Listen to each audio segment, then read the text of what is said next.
नमस्कार मित्रों, Indian पॉलिट्रिक्स channel पर मैं मुकुल त्रिपाठी आपका स्वागत करता हूँ। आज हम बात करेंगे वायनाड चुनाव जो चल रहे हैं उसमें प्रियंका गांधी और बीजेपी की प्रत्याशी नाव्या में कौन जीतेगा। जो आंकड़े हैं वो कांग्रेस के फेवर में आते हैं और ये सीट सुरक्षित क्यों मानी जाती है, इस पे हम एक चर्चा करेंगे। इस सीट का इतिहास लगातार कांग्रेस के पक्ष में रहा है। आप चाहे 2009 की बात करें, 2009 में जाहिर बात है कि उस वक्त राहुल गांधी वहाँ से नहीं लड़े थे, तब वो अमेठी से सांसद थे। तब एमआई शनवास उन्होंने 4,10,000 वोट से जीत हासिल की थी और वहाँ भारतीय कम्युनिस्ट पार्टी के एक एडवोकेट थे एम रमथुल्ला, उनको तकरीबन 2-2.5 लाख वोट से उन्होंने पराजित किया था। ये अंतर काफ़ी बड़ा माना जाता है। उस वक्त बीजेपी को 2009 में वहाँ पे मात्र 31,000 वोट मिले थे।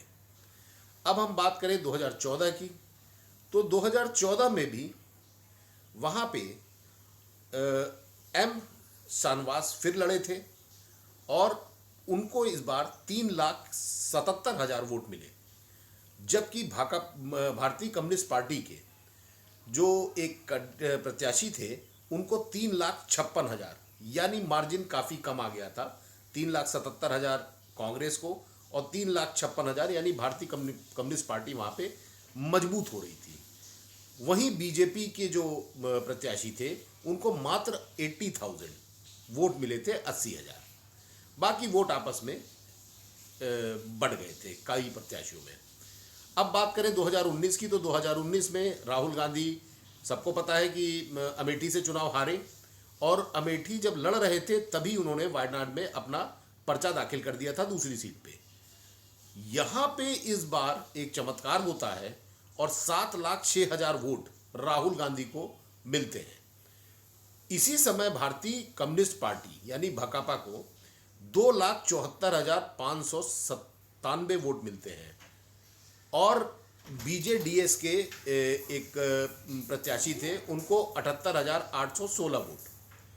यहाँ बीजेपी कहीं दौड़ में थी ही नहीं। बीजेपी ने किसी अपने प्रत्याशी को उतारा नहीं था और ये चुनाव एक तरफा कांग्रेस के पक्ष में रहा था। तो ऐसे में चीज़ें जो हैं काफ़ी कांग्रेस के फेवर में, क्योंकि मार्जिन बहुत ज़्यादा था। और अब बात करें 2024 की, तो 24 में जाहिर बात है दोनों जगह से राहुल गांधी लड़े, वायनाड से लड़े और अमेठी रायबरेली से लड़े। रायबरेली में उनकी जीत हुई, सोनिया गांधी की सीट उन्होंने सूरत बचा ली। और इसके बाद अब बात करते हैं फिर वायनाड की।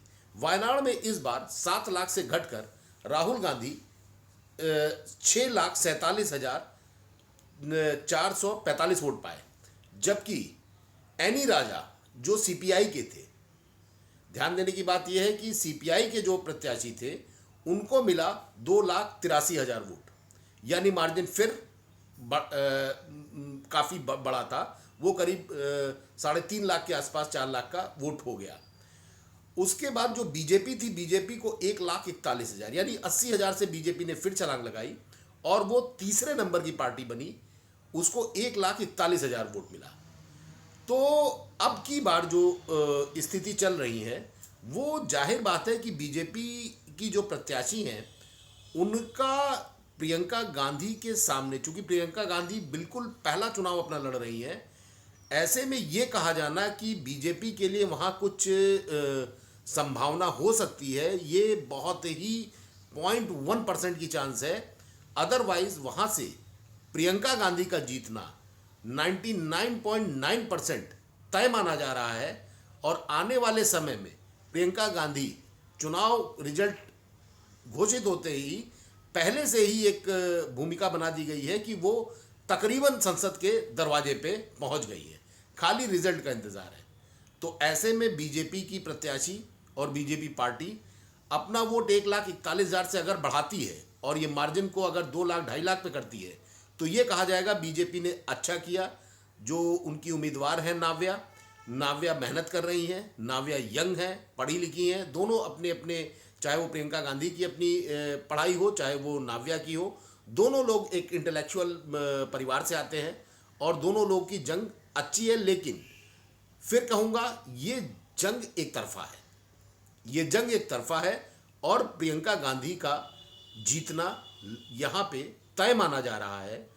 और इसी के साथ मैं अपनी इस चर्चा को समाप्त करता हूँ और इस चैनल को सब्सक्राइब करिए, लाइक करिए और मित्रों के साथ शेयर करिए। नया चैनल है, आपके सपोर्ट की ज़रूरत है। धन्यवाद।